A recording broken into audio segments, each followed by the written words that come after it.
আসসালামু আলাইকুম। আজ তৈরি করে দেখাবো পুরে ভরা পিঠা, স্পেশাল পিঠা।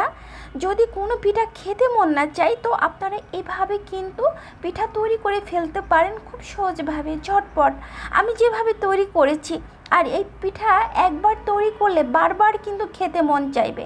তো চলুন আমার তৈরি করতে যা যা লাগছে। এখানে আমি একটি ফ্রাই প্যানে গুড় নিয়েছি, আপনারা চিনি দিলেও হবে। দেওয়ার পরে এখানে অ্যাড করব নারকেল কোড়া, দিয়ে এখানে আমি সুজি অ্যাড করব। সুজি আমি 2 চা চামচ মতো দিয়েছি। দিয়ে এখন এই পুরগুলো আমি ভালো করে নেড়ে চেড়ে নেব।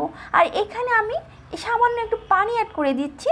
দিয়ে এরকম নাড়াচাড়া করতে করতে যখন পুরটা রেডি হয়ে যাবে তখন আমি নামিয়ে ফেলবো। যে এরকম নামানোর পরে পুরটা আরও শক্ত হয়ে যাবে।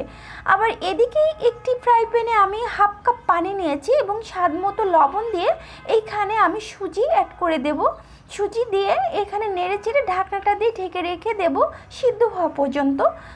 তো সুজিটা সিদ্ধ হয়ে গেছে, এখন ঢাকনাটা উঠিয়ে আমি নেড়ে চেড়ে দিচ্ছি।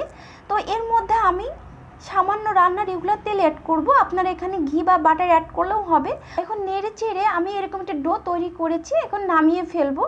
এদিকে একটি প্লেটে আমি ডোটা নামিয়ে নিচ্ছি। এখন আমি সুজির এই ডোটা গরম গরম অবস্থায় হাতটা দিয়ে ভালো করে মধ্যে নিচ্ছি। এখান থেকে ছোট ছোট করে লেচি কেটে আমি পিঠা তৈরি করে নিব। তো এইখানে আমি ময়দা অ্যাড করে দিয়ে এইভাবে বেলুন দিয়ে বেলে এখানে আমি তিল অ্যাড করে দিলাম এই রুটির উপরে। এই যে এরকম মোটা হবে, কিন্তু এটা আমি সাইড করে রেখে আরেকটি লেচি কেটে নিয়েছি। এখানে একটু গুঁড়া দিয়ে আমি এইভাবে বেলুন দিয়ে বেলে আবারও তিল দিয়ে দিলাম উপরে। এই যে এইভাবে এখন আমি যে পুরটা রেডি করেছিলাম সে পুরটা আমি এর উপরে দিয়ে দিব। এই যে এইভাবে আমি দেখিয়ে দিচ্ছি।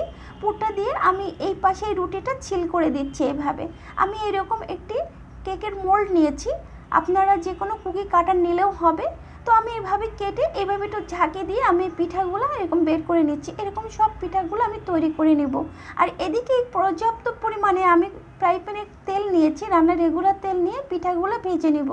তো পিঠাগুলো যখন ভাজা ভাজা হবে আমি এপাশ ওপাশ উল্টিয়ে নিচ্ছি।